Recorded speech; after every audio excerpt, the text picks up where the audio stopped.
Salut! J'aimerais ça parler de gentillesse avec toi aujourd'hui. Parce que je trouve que c'est sous-estimé, la gentillesse. Pour moi, la gentillesse, c'est quelque chose qui est extraordinaire. C'est une qualité incroyable que je cherche dans toutes les personnes qui m'entourent. C'est le principe de base, là. Ben, il y a le respect, mais il y a comme... Ça me prend des gens gentils, purement gentils, là.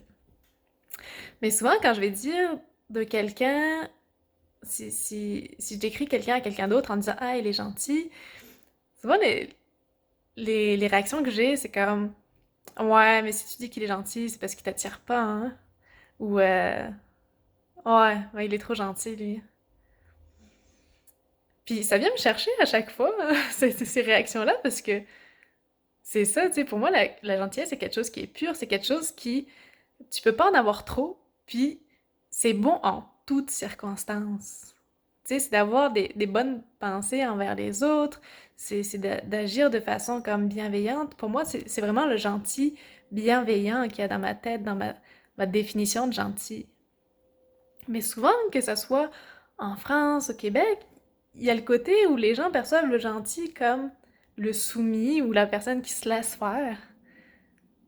Mais c'est pas être gentil, être soumis, c'est être soumis. Il y a une différence entre les deux, là. Puis souvent, quelqu'un va arrêter justement d'être gentil parce que on dit, ben là, t'es trop gentil, ou il se fait dire comme dans sa vie souvent ça. Puis moi-même, j'étais de la version gentille, soumise, beaucoup plus jeune. Puis à un moment donné, je me suis posé la question, ben là, dois-tu arrêter d'être gentil? Puis là, je suis comme, ben non, je veux continuer d'être gentille. Fait que je continuais à être soumise. Jusqu'au moment où je me rends compte qu'il y a une différence flagrante entre les deux.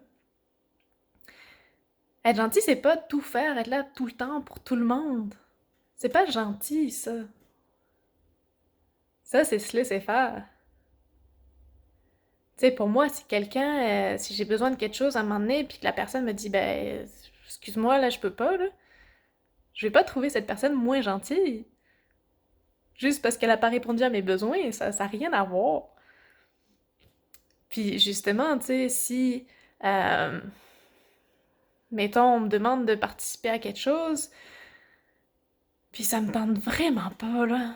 Mais j'ai envie d'être gentille, puis j'y vais.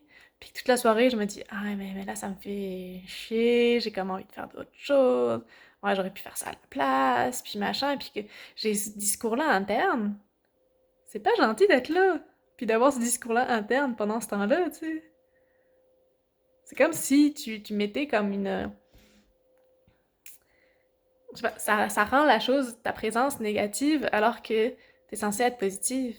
Alors que si, quand tu décides d'être là, t'es là, puis t'assumes pleinement, puis t'es présent, puis quand tu décides de pas être là, ben tu décides de pas être là, mais c'est pas par méchanceté, ça reste gentil. Fait que j'ai décidé de rester gentille, mais de rester gentille dans le vrai gentil du terme. De pouvoir comme se respecter soi, respecter ses besoins, respecter ses envies, tout en pouvant vraiment être en interaction avec l'autre, puis faire des compromis, puis tout ça, tu sais, tout ça, c'est de la gentillesse, là. C'est vraiment différent du fait de se laisser faire. Alors, je sais pas pour toi, c'est quoi la gentillesse, puis comment tu vois la gentillesse?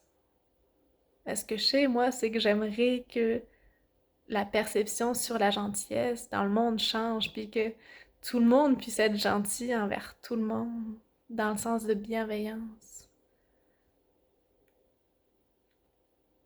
Et c'est pour ça que je te partage ça aujourd'hui. Bonne journée!